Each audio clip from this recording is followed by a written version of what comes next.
Good morning, students. Yesterday we were looking at this chapter. There's a portion of this chapter on women's political representation, this chapter of gender and religion and caste.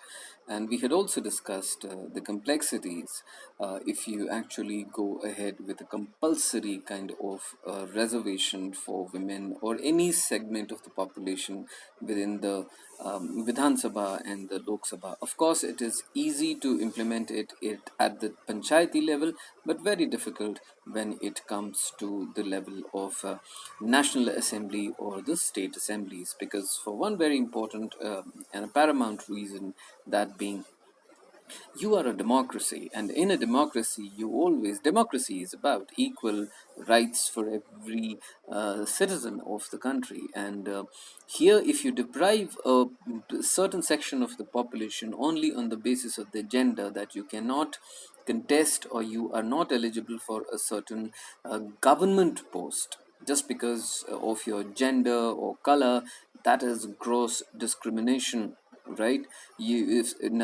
Today we are studying about that why women should be given one third of, or probably 33% of the seats should be reserved in the state legislature and the national legislature.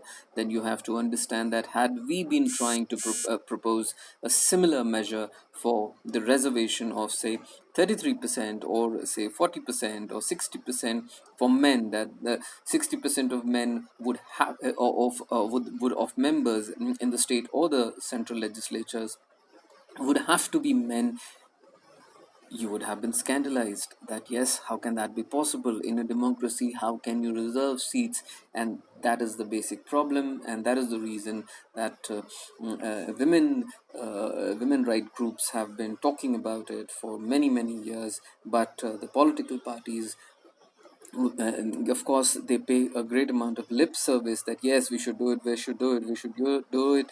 But once once the day comes when they have to actually make it into an act, then no one votes for it. No one votes in its favor, that is. So let us today talk about religion, communalism, and politics, which happens to be, of course, the favorite among Indians and a problem actually in India, where everyone has a problem about religion and communalism and politics. Now, students, what is the problem about why is communalism a concern? Like, you have to understand, communalism happens to be a concern, especially in a country like India, which happens to be a very old civilization, whereby if we are not United States of America, whereby your history, your recorded history goes to only probably 400 years or 500 years, and that is it.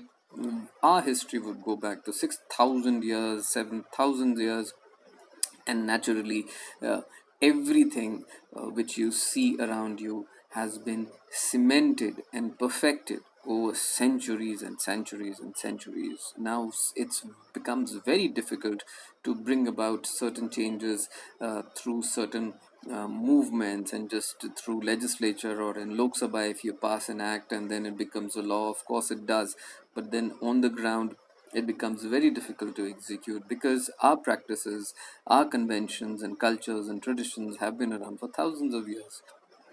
But let's get into the problem, why there is a problem. Let us now turn into a very different kind of social division, the division based on religious differences. This division is not as universal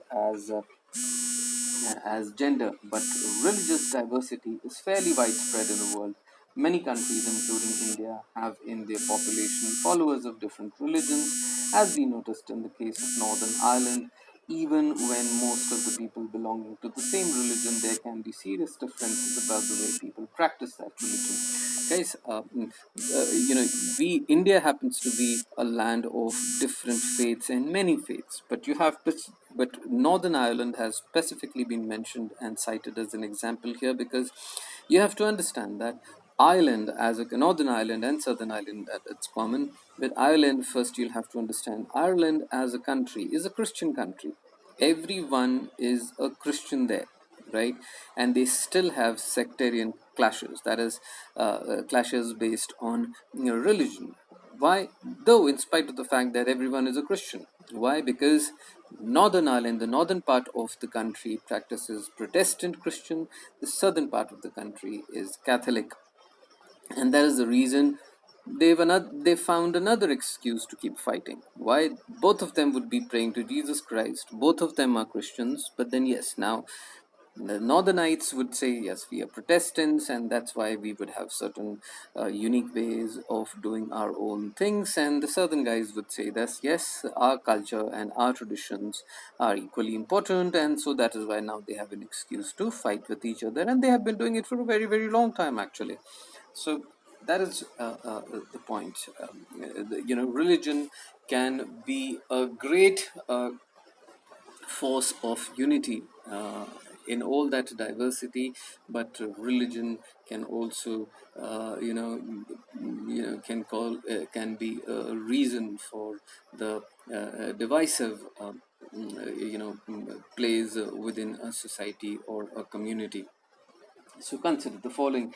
Gandhiji used to say that religion can never be separated from politics. What he meant by religion was not that any particular religion like Hinduism or Islam, but moral values that inform all religions. He believed that politics must be guided by ethics drawn from religion. But you have to understand, students, that for thousands of years, religion has also been a source of great unity. It has been a source of great integrity, bringing people together. Let's take, for example, now, what do you think connects me sitting in Uttarakhand to someone sitting in, say, Tamil Nadu? Just think about it. Yes. When one of the very important thing that connects me with him is we share the same religious heritage, and religion gives birth to so many of the different cultures and traditions within any society, for that matter, right? If they are praying to Lord Shiva and I'm praying to Lord Shiva, then there would be a lot of things that he would do and I would do, which would be in common, right? So that is how it is. Religion actually brings people together in a great lot of many ways, and that is what Gandhiji said, that yes, religion also teaches great many good values, right? Truthfulness, righteousness, dharma, karma, all those kind of things. So yeah, you cannot take out religion from the daily lives of people.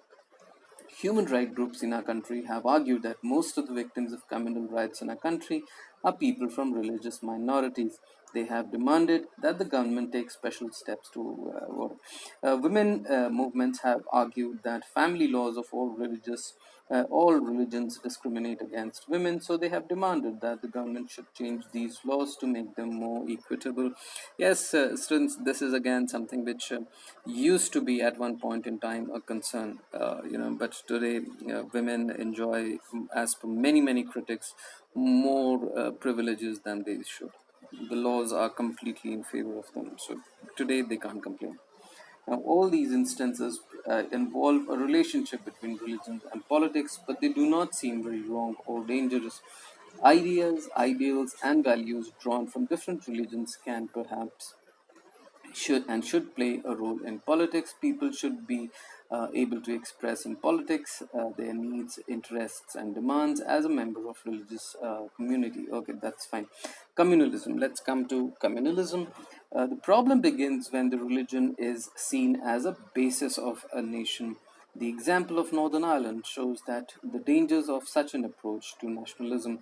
The problem becomes more acute when religion is expressed in politics in exclusive and partisan terms, when one religion and its followers are pitted against each other. This happens when belief of one religion are presented as superior to those of the religions which demand when the demands of other religion groups are. Guys, this is the main problem. The main problem is not that what is mentioned in the beginning, that the problem begins when the religion is seen as the basis of a nation. No. Christianity was the basis of United States of America. So has it? So is the whole United States of America is in flames because United States majority of the people follow Christianity? No, clearly not. The similar thing with Canada. It was formed on Christian values. So is it on fire? No, clearly not. Students, you cannot take religion out of a society. You can never. You can keep philosophizing and arguing about it, but you cannot. That is not the problem, which gives rise to communalism, that religion happens to be the basis of a state. No, Israel is a completely Jewish state. Do they have communalism? Are they slitting throats of each other because all of them happen to be following the Jewish practices? No, clearly not. Guys, the problem starts when you start claiming mine is better than yours. You know, my faith happens to be better than yours. मेरी साड़ी तुम्हारी साड़ी से ज़्यादा सफ़ेद. And okay, and then you start thinking कि उसकी साड़ी मेरी साड़ी से सफ़ेद कैसे.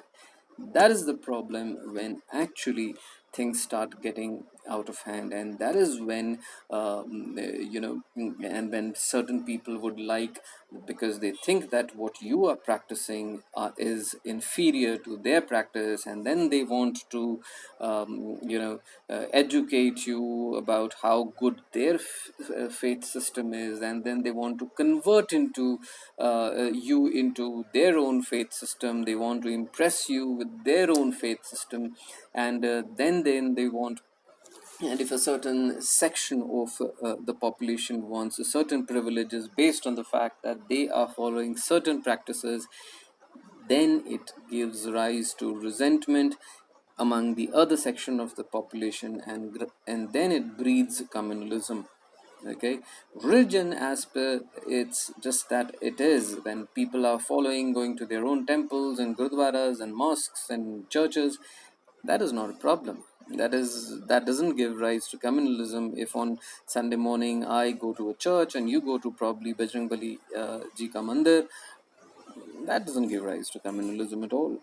But the problem would start if I start saying my God better than yours, my faith system better than yours, and then I start demanding probably certain privileges, or you start demanding certain privileges from the state based on the fact that you profess a certain kind of faith system, and then you want certain privileges from the state itself, like the Muslims in the Arab countries do. They get not certain, many privileges just because they happen to be Muslims, and that is why the state gives them that privileges and those privileges. So, guys, in India we don't do that. A Christian would be having exactly the same kind of rights which I, as a Muslim, would be having. So here we do not discriminate, right?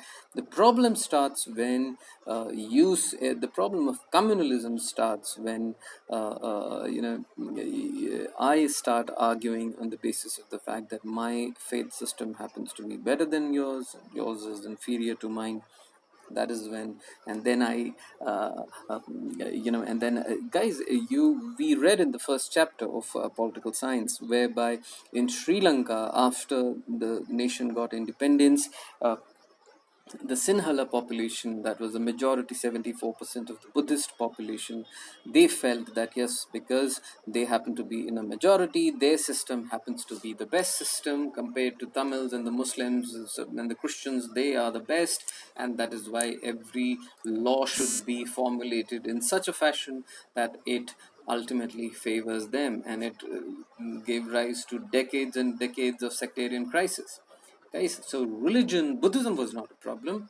It was the followers of Buddhism who wanted everyone to really align themselves and their faith systems as per Buddhism in Sri Lanka. So that is the problem. Religion itself isn't. Thank you.